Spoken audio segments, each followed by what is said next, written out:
Welcome to Finding the Front, brought to you by the proudly West Australian company, Euroz Hartleys. This is a podcast series where we take time out to get to know the story behind the people who front some of Western Australia's leading companies. We look back at some of the moments in their life and career that shaped the journey to being the leader they are today, and provide you with some real insights into the way they think and approach things, both in business and in life. So get the volume adjusted in your car or your headphones sorted and settle in for a great story. Here is your Finding the Front host, Tim Banfield. Welcome back to Finding the Front with our special guest, Raleigh Finlayson. What a story it is. Let's crack on. So Northern Star's a JV partner. Yep. Fantastic. And for the first time in 128 years, the Super Pit is under Australian ownership. What a feeling.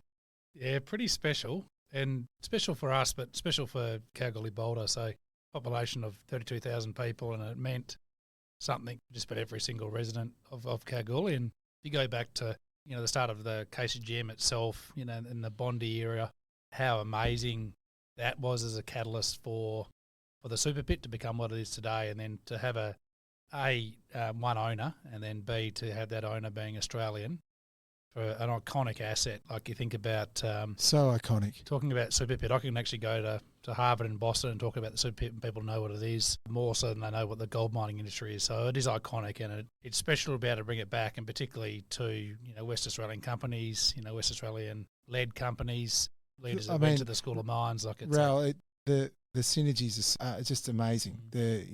Two WA School of Mine graduates, Bill Beaumont, Raleigh Finlayson, have come, and there would have been so much emotion locally, I would have thought, and people would have reached out to say congratulations. Yeah, it was, and it's like I said, it was special for the town and individuals. It was more than our ownership. It felt like the old Aussie owned element sort of really came home to roost, and particularly two companies that all of Kalgoorlie knew about and sort of followed from our infancy. And bearing in mind that Northern Star and Saracen essentially started about the same time, had similar paths. We both acquired assets, ran them hard. So it was special, but also I think the most important part when we sort of looked at it from a JV perspective before we get onto the merger was complementary skill set. So Bill and his team sort of come from an underground contracting background with Barminco.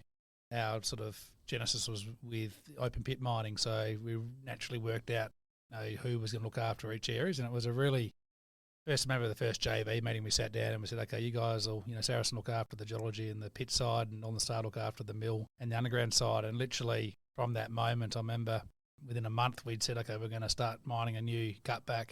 Basically had endorsement from the Northern Star before we'd even put a paper forward. So it just showed you how quickly we were able to move and how much trust was actually there from the get-go. And that's from not just Bill and I, but all of our teams knew each other so well. A lot of School of Mines graduates all grew up together. So there's an immediate trust there that most JV partners take, months or years to get before they can really start to work together. And was the overall effect of having that ownership, did it just make things so much easier? I mean, you had a month there with Newmont. Yeah. And did it just change the whole dynamic? Yeah, like a Newmont, a very short period to form a judgment. But I remember the first time that Simon Jessup, a COO, and I went to site, we met with the GM at the admin, sort of the gatehouse, and at that stage we weren't allowed on site, so we just bought half of a Super Pit, and we had to look at it from the lookout like everyone else does. In the grandstand. Yeah, so that was a tad, particularly as we spent the sort of couple of weeks prior to that trying to convince shareholders would have a big input into the business. It was a bit concerning, I must admit. I'm sure that would have improved with time, but so the first visit was a bit of a worry, not so much from what we saw with the asset, but just how much input we're going to have with it. And of course, I was actually on holiday, so we took the family over to have our first white Christmas. So we're up at just en route to Whistler. We're actually at Disneyland, and got the call from Tom Palmer, the CEO of Newmont, saying, "I'm about to sell the asset to." And before he said the name, I said, "Oh no." He said, "How do you know?" I said, "I don't, but I'm guessing." And he said, "Oh yeah, Northern Star's put it in a bid." So for me, it was, and then Bill rang sort of 20 seconds later, and I said, "Look, that's fantastic." And it actually, from that point forth, I actually had quite a relaxing holiday, knowing full well that in short time we'll be able to get the asset, and we both had very like-minded how we're growing our companies. And I thought immediately we were just going to have that trust there, and we could get on to really make some material change. And that has been probably one of the proudest moments for me personally, is how much change we were able to enact at KCGM, which is still happening now, but Yes. in the first couple of months of ownership before the merger occurred. So that was really, and it just shows you how well a JV can actually work. When you looked at the super pit, what were the things that really attracted you to it? I remember saying to my guys, I think the first thing was there was more gold at the super pit times about 3 than all of our resources across all of our portfolios spread across about 26 different mines in one location, one golden mile. So for me, the amount of gold there is a good start. Yes. The history of gold, 30 years under KCGM, over 100 years of mining, but in that 30 years there's 21 million ounces of gold being mined. So it's around 700,000 ounces per annum. So just a significant asset. And look, frankly, this was a peculiar situation. It's always the adage, you always try and buy off majors, but we had Barrick and Newmont who, at that stage, if we went for about 3 years, long divorce, they just weren't talking to each other, so the relationship wasn't ideal. It was very fractured. Yeah, and KCGM bore the brunt of that, so 50-50 JV. Barrick sort of viewed that Newmont were using it as a bit of a training ground. It was non-core to both of them as a reality. It's less than 3% and 1% of their respective NAV, so it was an immaterial asset for both of those companies. So for both of them to move out and give it to two companies where it was the most material part of their portfolio meant that the true winner in all this was KCGM and the town of Kalgoorlie. So we immediately put the investment into those assets, onto that asset, because frankly it warranted it relative to everything else in our portfolio. It's not undermining the things in our portfolio. It's just simply the scale of that system. It is a world-class asset now in Northern Star 100%, so it is still the main asset in the combined portfolio now. Raoul, I just want to depart a little bit from gold mining for a second and just come back to you as a person. And I know you've got a beautiful wife, Vanessa, and 3 great kids. Just tell us a little bit about where they entered into the equation, particularly Vanessa. Where did you meet her? Yeah, funny story here. So talking about small degrees of separation in our world. So Vanessa's mum and dad, Gary and Sandra, touch over 50 years ago, formed a company called Penn's Cartage. So it started off as a removalist company with Gary's brother, and then morphed into, at that stage, pastoralist was a far more important part of Kalgoorlie than the mining sector. So what actually happened then was Gary used to deliver fuel to us out in the pastoral properties, also used to cart stock, move wool bales, all these sorts of things. So I had a deep relationship, in fact, from when I was born. Vanessa's mum and dad were doing all of the transport to us on the stations and all the neighbouring stations and do milk runs and whatever else needed to happen. Yeah. So I knew Gary from when I was born. I remember Sandra on the radio more so. Couldn't picture when I was younger, but certainly on the radio I could hear all the time. And Vanessa's got 4 older brothers, so all of the brothers worked heavily on the trucks, and Vanessa and Sandra in Kalgoorlie running the business and the corporate side. So I knew Gary and the 4 boys from day dot and the whole way through. And I actually didn't meet Vanessa until I was about 18. Okay. In fact, I didn't even know Vanessa existed until I was 18, and I was in one of the popular bars in Kalgoorlie, and I was meeting bunch of friends of crew that I knew in Kalgoorlie, and one of them introduced one of her best friends introduced me to Vanessa, and I thought, oh, Penn, it's got to be some sort of relation. And I hadn't appreciated I was actually daughter of.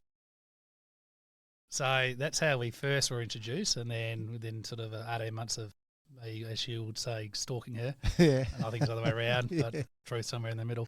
Finally convinced her to start going out, and that's when we sort of started dating probably 19 and a half, something like that, and been together ever since. But so she's been there for the whole journey. Yeah, absolutely. Oh, and I remember fantastic. saying, I was going to use in my sort of wedding speech, I didn't quite go there, but I said if I was going to be marrying into the Penn family, and I was told that when I was about 5, I would have been worried because all I knew about was 4 brothers. But of course, Vanessa was Along on the came scene. Vanessa. Yeah, and she's been similar background to me, right? So involved in the cartage side of it, and it was tough in the pastoral game, and Gary was trying to make costs as low as possible to make it viable for them. So they did it tough for pretty well 50 years, but let's call it the first 30 years particularly. Yep. And all the family had to roll their sleeves up. So, frankly, Vanessa's experience is very similar to mine, very similar grounding and work ethic. So we are very like-minded, and for that reason, obviously makes it work from a relationship, but also from a business perspective, we and even with the kids coming through, obviously they've got more advantages now than what we had. So we're very mindful of keeping them grounded because we know how well it served us. So she's not just obviously a partner in life, but also in business and everything else we do. So it's been there absolutely the whole way through.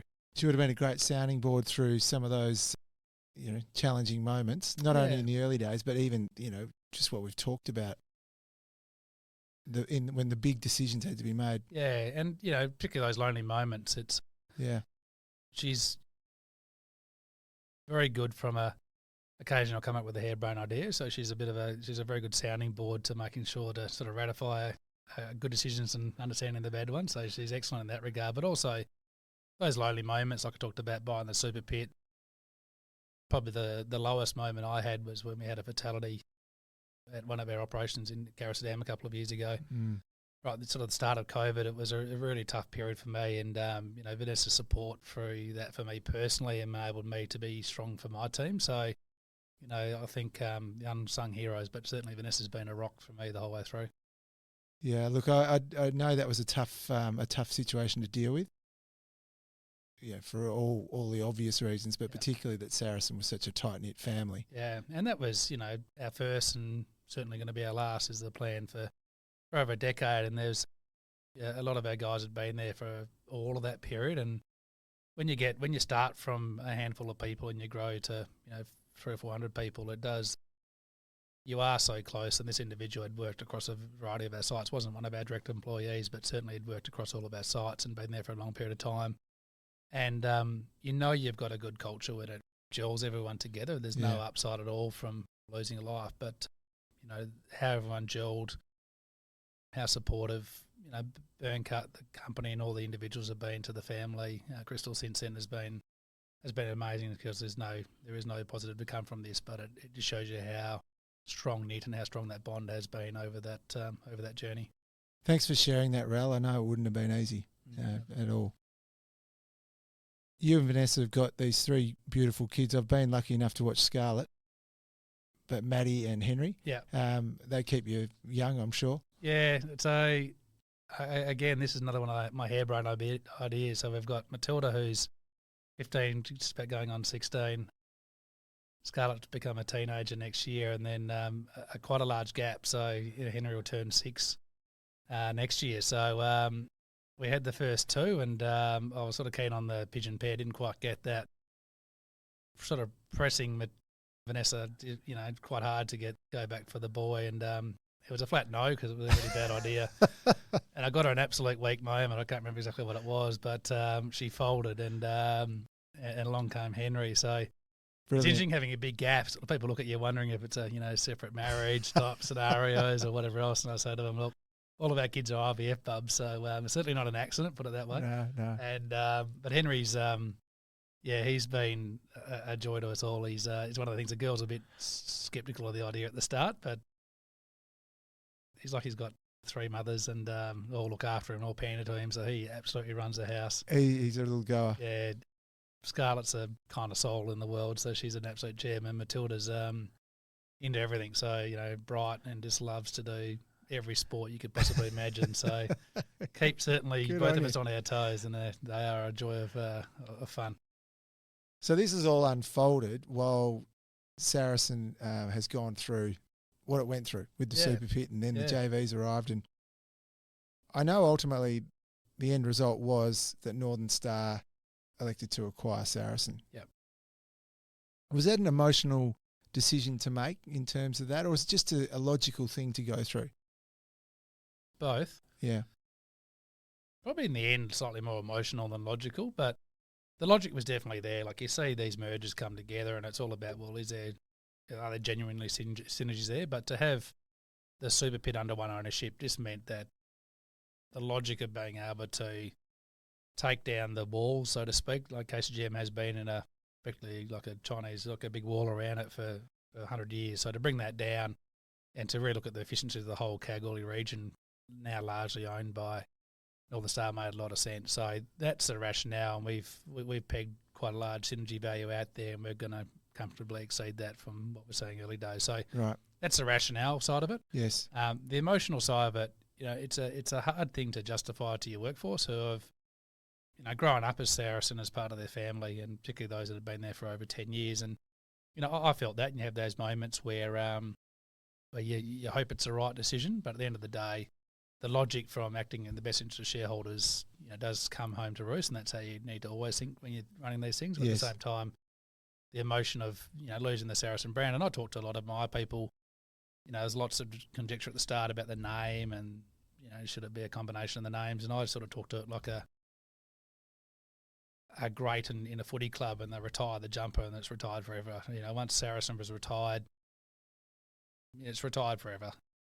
No one can ever take away the journey. Nothing that happens in the future will ever take that away from the people that were on the Saracen journey. So for me, it's a really good way to exit. It's a new chapter for the Saracen people and the Saracen assets moving into Northern Star, into a fantastic vehicle that, in my opinion, will be the premier gold miner in the decades to come, particularly with an asset like the Super Pit. I was digging around and I found an Australian mining article. Saracen says sayonara to the ASX. And it was a beautiful article. I mean, you went out on a massive high. Yeah. Your production was amazing. Yeah. The business itself was just humming. Yeah. And look, so one of the highlights, and again, one of the reasons I'm always, when I'm running the business, one of the things I often look at is a downside. So, Bill and I are quite different in lots of ways, but Bill's an ever optimist, and he's a much more inclined to listen to the good news, and I'm much more inclined to listen to the bad news, which is lots of ways a way to work so well together. Nice match. So for me, I'm always nervous around what could go wrong, and so we just could tick through 8 years of meeting or exceeding guidance in every one of those years, and the 4 years prior to that, we weren't doing that. So for me, we put a lot of delivery is a core value for us, and we put a lot of effort into making sure that we set achievable targets, but then we absolutely did everything we could, move heaven and earth to make sure we executed those plans. So for me, we were able to exit on a high, not just on share price and those sorts of things, but absolutely on the track record, and that goes down, and no one can ever take that away from the team. No. So the merger really was, a significant event, not only the gold calendar, but the corporate calendar. It was a $16 billion transaction. Yeah. Frightening amount of money. It was, but it was a lot easier doing that transaction than it was spending 1/16 of that to acquire half the Super Pit. Right. And I'm not entirely sure why, but I think the logic of the rationale was certainly prevailed with this one, because again, we're already there. Yeah. And again, it was a merger bringing two companies together, as opposed to writing out a check for $1.2 billion, and I didn't have pretty well 3/4 of that in the pocket at that stage. So that was a couple of things. But also, again, coming back to the people side of it, I remember towards the last day, or the last day we had in our office, it was pretty emotional for a lot of people. Mm. And the office is one of those things that we talked about. What do we do? Do we go out and do something, have a big lunch? And in typical Saracen style, we ordered pizzas, and we got, we didn't want to get anyone to deliver it because it was a bit more expensive. So we sent all of our people across the road to bring them back. And then we got someone to bring in a ute full of, a couple of, maybe 2 or 3 cartons, or maybe times 10 or whatever the number was. And we just basically had an office party. And great. Just very chill, just told some stories, reminiscing, and that was sort of 10 till 2, and I think we finished about 2 the next morning. And it was just one of those afternoons where things got out of control, and we had these soft, the squishy, footy ball things that you hold in your hand. And somehow we had a heap of these at the diggers that we never used up, so we had an all-in brawl with these squishy toys in the office. And it was just one of those environments where I'll remember it forever, and that was the last day, completely unscripted. Yeah. And everyone started breakdancing, and we did all sorts of random stuff, and it was just a happy day, a perfect way to go out. Yeah. And again, that can never get taken away, so that'll be with me and most of the people in that office that day. That'll take that away forever. Oh, well done. So the two companies together, $16 billion transaction, creates the world's 8th biggest producer. Yeah. Australia's second biggest in Australia. Yeah. Yeah. Australia's second biggest behind Newcrest. Yeah. And, obviously a significant portfolio in Western Australia. And, all of our mines in Tier 1 jurisdiction. So that was always a really important attribute for both, Saracen and Northern Star on the Yes. journey. So, again, lots of synergies that I spoke about, but also, bringing together really good complementary skill sets into the business. And, we've had some changes since then, but I think someone like Michael Chaney coming on as our chair is a fantastic appointment, an absolute A-grader. If anyone was doubting that before, so just have a look at the Northern Star AGM just gone, you just see the absolute class of someone like Michael Chaney come to the fore. So he's been fantastic. Stuart Tonkin now leading the company as the MD.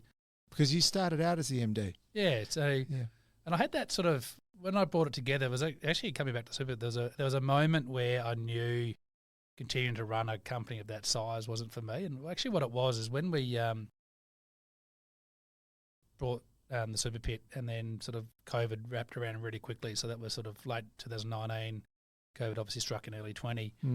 What we did as a management team at Saracen, there was a executive team, quite a small executive team, but when COVID hit, sort of all the offices shut down. So we all asked all of our teams to do longer rosters, obviously to try and reduce the amount of fly out and potential of spreading of the virus. So we, as a management team, elected to actually do the rosters with the team. So rather than just be sitting in the office doing Zoom calls, we all went out on the same rosters as the workforce and did the extended rosters. We thought it was good leadership, but also what a unique opportunity where you can actually go out and spend 2 weeks on a mine site, which you inevitably never get in normal business. So we did multiple stints. I went out to all the mines. We all rotated through. So there's always one of us in each one of our mines at all times, which is a really strong and powerful message to the workforce.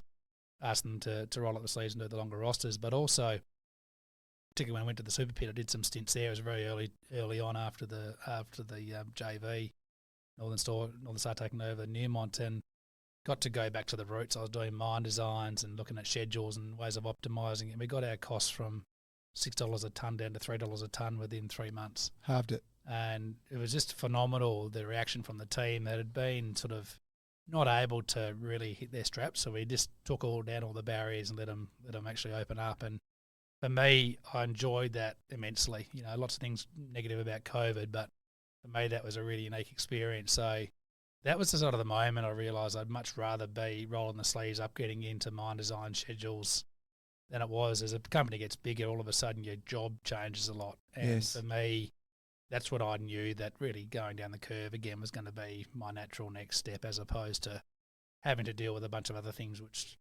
evolves as the company gets bigger. You're almost empowering your staff when you're on there, saying, look, you've got license to think and do what you think's appropriate at the time. Yeah. I remember my first week at KCGM, there was a chap there, mining engineer, Hamindra, and I said to him, got all this fleet parked up. So when they had the wall slip in 18th of May 2018, quite a significant wall slip, which was very public in KCGM at Super Pit, and all the gear was parked up as a result of it whilst they worked out a plan of what they were going to do next. And it was still parked up when we got there in 2020. And for me, it was like, well, we've got to make a decision here. We're parking up all the gear. All the people are still hired, essentially not being utilised properly. So we came in and said, here's a mine design. Let's just start removing on this wall. Let's just bite the bullet and get on with it. And I put the challenge out to Mendra and his team. I said, okay, by the end of the month, I want to see, I think it was March, I want to see a digger up there starting to move that dirt. And he had a digger up there by the end of the week. I was half joking, but I looked at him and said, well, we realise I got no approval from my board or the Northern Star board for this, but credit where it's due. I gave you a challenge and you took it. He accepted. So we kept mining, and that's what we're doing at the moment. And we've changed out the fleet and everything else. So just, again, it shows you giving the guys a mandate to do things as opposed to barriers to not do things is all it took. So fast forward, Ral, you sort of have moved out of Northern Star. You're still involved. Yep. You've got does say you've got an executive director's role. But where do you sit now in the Northern Star? Yeah, sure.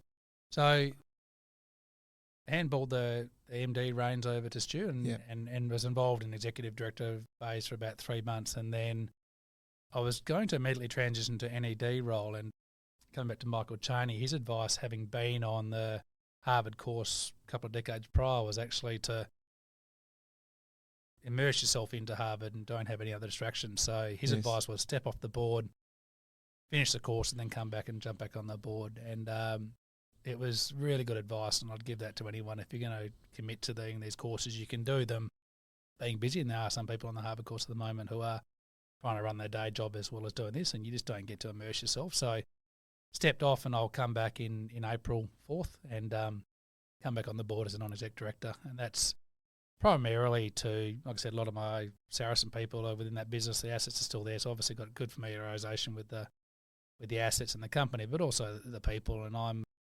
a massive advocate of Stu Tonkin. I want to see him and the company do really well. So whatever role or support I can provide to Stu and Michael, that's what I'll be coming back for. Okay.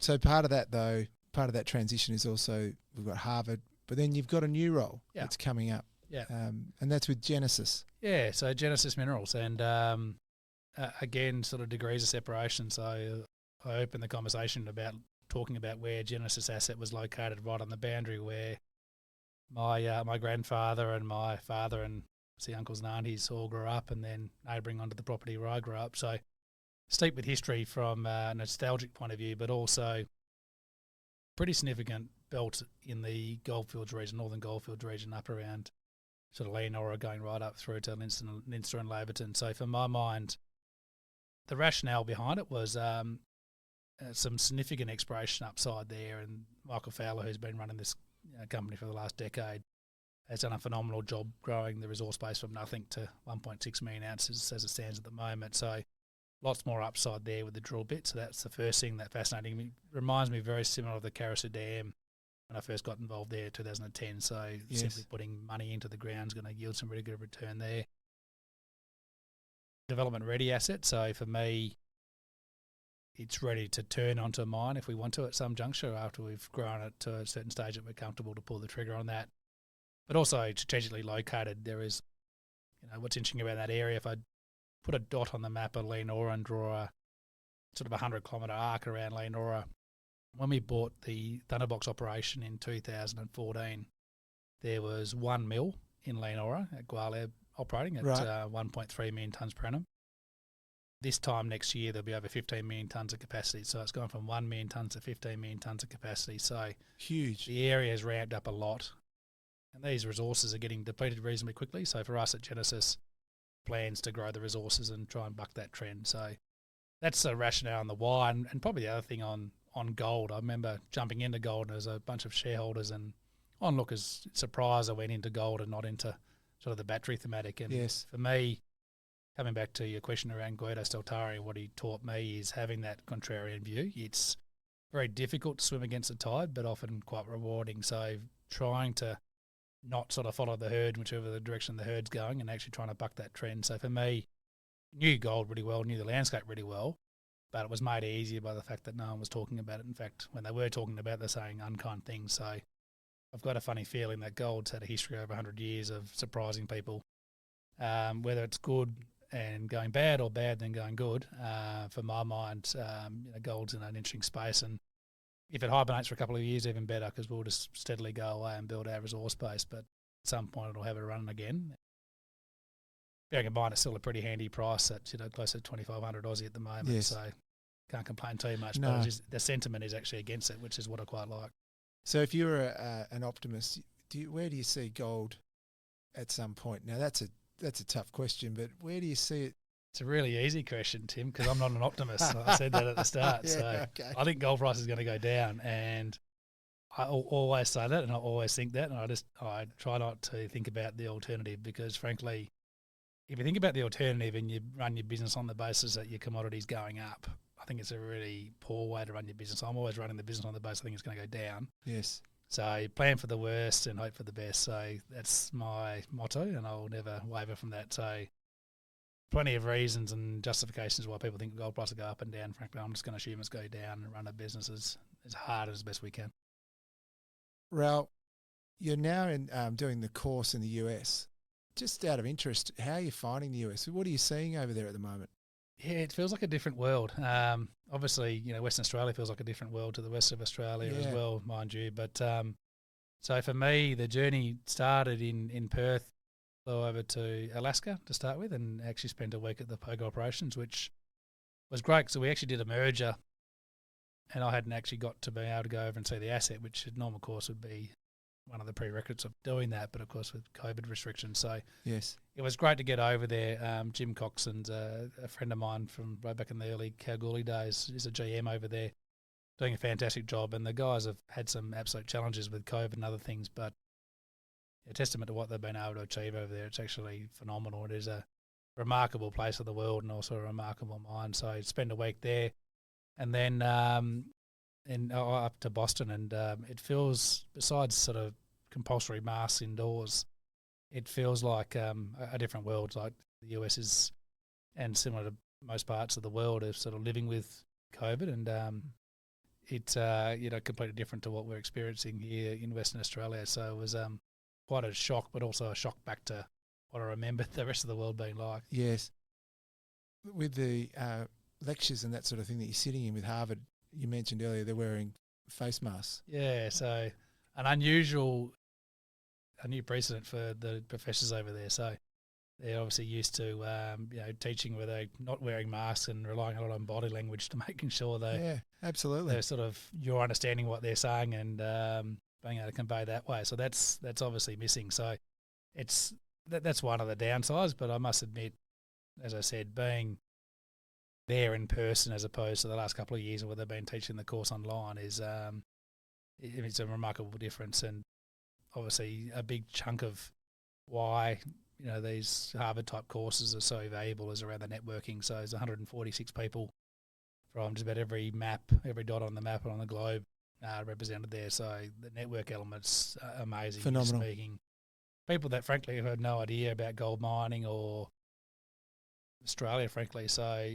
I deliberately chose a furthest point away from Perth as I could, and that happened to be Boston, and also happened to be in my opinion, the number one university in the world from a business school perspective in Harvard. So it's been good to get out of the bubble, and I have, as part of all the background I've talked to you about, I have been in a little bubble around the goldfields in Perth my entire life. So it has been a good opportunity to step outside of that and look at the world from a completely different perspective. And so you're going to have now a network you can fall back on to bounce things around with, and particularly when you look at what Northern Star is, it's a global player. Yeah, absolutely. But I also think for other chapters in my life, so my entire life's been in gold and nickel mining, and if I look at gold particularly, we've got one customer in the Perth Mint where a lot of what I've been learning at Harvard at some phases feels like it's completely related to nothing I'll ever use, talking about marketing and customers and those sorts of things. But it's amazing when you dissect it, how relevant it is to everything you do in life, but also who knows what the future holds at some point in the future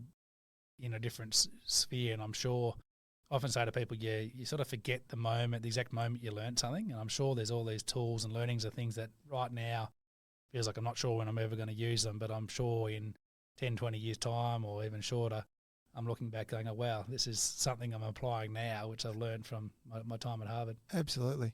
Just on education, would you say, look, mining is a great opportunity at the moment?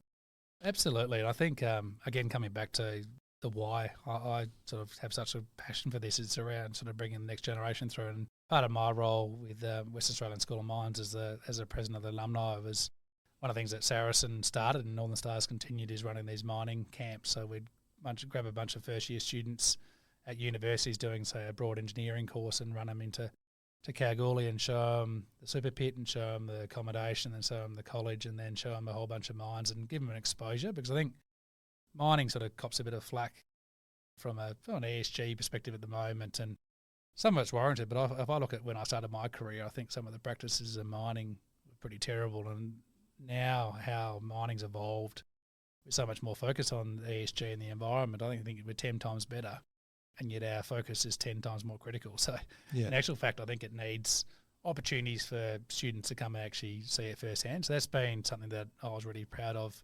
launching with BHP, and we had sort of 70 people on our first camp, and that's remained strong ever since. And the uptake of people that attend that camp and enroll in the School of Mines is phenomenal.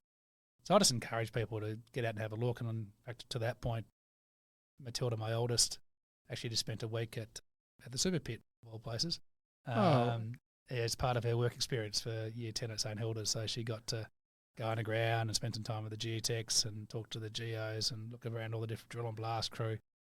And she come back loving it and absolutely convinced that's a career for her now. So again, I think it's just it's getting exposure to it. Just go and have a look. Yeah. Go check it out. And I know Northern Star for one's more than happy, and anyone that's sort of keen to send themselves or their kids to go along and get some exposure, just reach out, because it's a really easy thing to do. And again, it's really rewarding for the people that are showing these budding students around, because they actually can see them light up and actually get an appreciation for what we actually do and why we do it.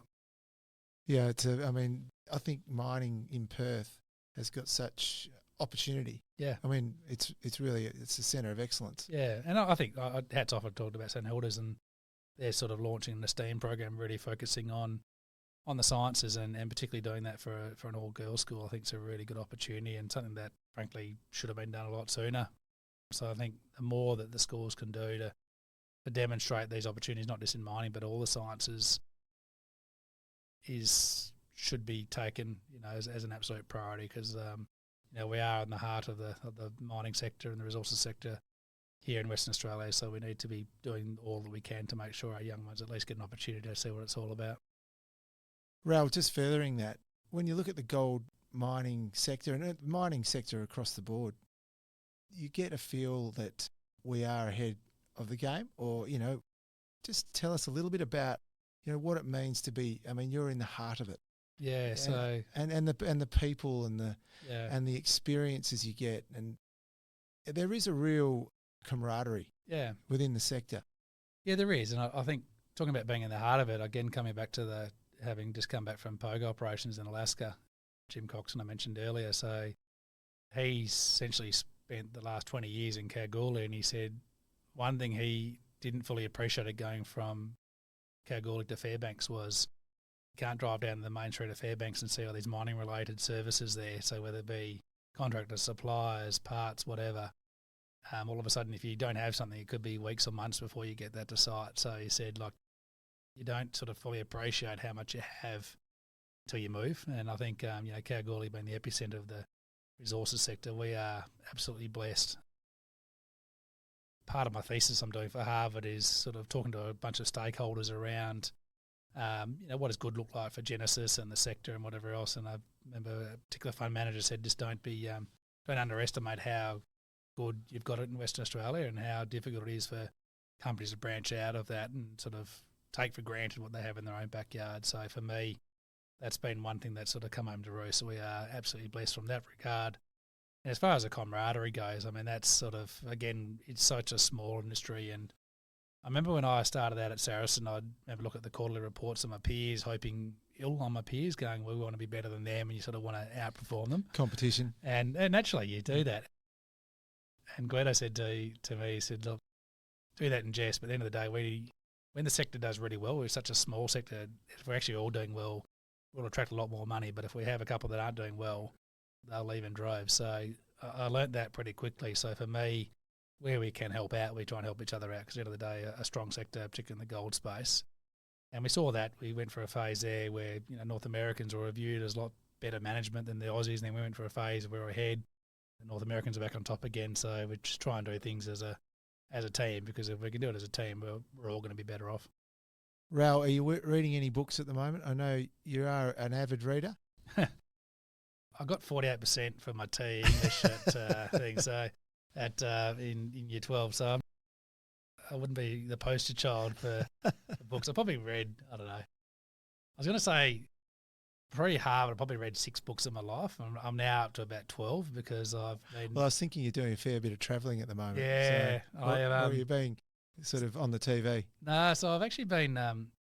There's lots of positive about Harvard, but one thing that I reckon's probably maybe the number one or maybe number 2 after the networking positive with Harvard is around the case study learning. So it's not your traditional lecturer standing up in front of a chalkboard and projector or whatever and running through slides and material. It's about case study. So doing one on Rio Tinto at the moment, or you'll do ones on Coca-Cola or Google or Fitbit, or you name it. There's basically a case study on everything, and that's been the learning method at Harvard for over 100 years. So basically what the theory is that you'll be doing cases on companies that are either really successful or complete disasters anytime in the last sort of 100 years. Most cases are sort of less than a decade old. And it's a really powerful way of learning, because when you're going through it, you're sort of trying to understand what happened and the decisions being made, both good and bad, but also how to apply that to your new business. So that's a phenomenal way of learning in my mind, and really powerful. So to answer your question, I have to read. So basically when I'm on campus, it's 3 cases we go through a day. Right. And each of those are between 30 and 70 pages. So there's a fair bit of data to get through. So for me, it's been heavy on that. So I'm doing things from strategy to macroeconomics to marketing to, you name it, negotiation, M&A. It's all really interesting stuff. And sometimes you come into this thing thinking you know it until you come out and you realise there's other ways of doing things in other industries that have done it. And I think about how much IP has been generated in Harvard. So these professors are the best of the best, mainly because they're either doing this or they're doing MBAs where they actually have to grade people, and it's sort of a lot longer courses. So they all flood to this because this is all C-suite people. So they're learning as much. So we did a case study on Coca-Cola, and they're 2 of the 3 highest execs in Coca-Cola are actually in the class. So they're talking about the case and going, oh, that didn't really happen. On this day, this is what happened. So it's actually really powerful for everyone. So lots of reading on Harvard at the moment. What an experience. So, Raoul, let's just go quickly back to Genesis. Going forward, you're pretty excited, I can tell. Yeah. What an opportunity, commercially, but also getting back into your roots. Yeah. What's the plan? Yeah, so the unveiling of all that will come, so I can't tell you all the secrets. Sure. Good news about my second stint at Harvard, it'll be ending on the 26th of February, and the 27th of February is the start of the BMO conference, which is a significant mining and metals conference in North America. So we'll sort of unveil a few of the sort of the strategic plans, if you like, from that point forth. But it has been a remarkable sort of 3-month period that I'm in at the moment, where I can gather heaps of data. I talked about my thesis and talk to lots of people, really get under the bonnet of our business so that I can sort of launch on day one with the advantage of sort of having 3 months prior to that of preparation. Yeah, so, Michael Fowler's still running the business day to day, but I get to sit with him, just come from his office, really understanding about what's happening in our business, what's happening in the neighbourhood. So sort of gathering all that information at the moment. We'll do our strategic plan in late January and then sort of put it out to the market in early March. But it's fair to say, drilling is going to be a key component. That's been highly successful for Saracen, been highly successful for Genesis, so we see no reason to stop that. We'll be starting to apply the skill sets that I've learned at Saracen over the last 10 years about different ways to skin the cat as far as development plans to have a look at. And obviously the third arm is a strategically interesting area, continuing to understand what's happening in the neighbourhood for opportunities in that space. So the primary reason why Genesis was chosen after I scanned probably over 100 different companies was around the optionality. And I just think there's so many different paths we can follow, in fact, some in parallel, that we can explore as we move forward. So a really good platform, and it's really in lots of ways Saracen Mark II, but we don't want to make it that cliche. We wanted to really take the last sort of 7 or 8 years of Saracen, which was a massive success, and all the learnings from that, some of the harder times, understanding what got us out of those situations, combine all that into the new recipe for Genesis. Raoul, I've just from my observations of you over the years, but just talking to people around the place, and I listen to you now talking about Genesis. The question I have to myself is, why would you back Raleigh Finlayson going forward? I was writing these notes down. I thought, a good local bloke with huge knowledge, driven, immensely experienced, successful, values $1, saves $1, knows how to save $1, understands gold, tight, approachable. People listen to him. He loves building things and he loves a challenge. I think that sort of wraps you up a bit. I like it. You've got such a great story, but that's only part of it, your family and what you're looking to achieve with Genesis. I can tell just by listening to you and watching you explain it to me, just you've really got something in mind, and I know you'll be successful. But if you're not, it won't be through lack of trying. Well, as I said, growing up, failure wasn't an option, so you just keep finding other ways to make it work. But very flattering, Tim. Thanks for that. I didn't even write that for you, so that was all your own work. No, you didn't write it for me. I've just jotted them down. But very good. We really do appreciate your time, mate. And all the best of luck with Harvard, all the best of luck with Genesis, and can't wait to have the Raleigh Finlayson interview Mark II at some stage down the track. Looking forward to it, and thanks very much for your time as well, Tim. Thank you very much. Good on you, Ral. Thanks again. Cheers, mate.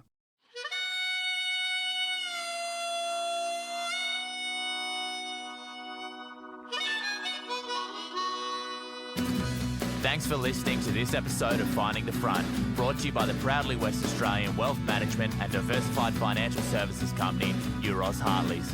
If you like what you heard, please don't hesitate to tell your friends and subscribe to the podcast through your podcast host of choice. If you have any questions or would like to contact us, please email our fabulous producer Bridget on communications@eurozhartleys.com or visit our website at www.eurozhartleys.com. This podcast has been general information only. Euroz Hartleys holds Australian Financial Services Licence 230052.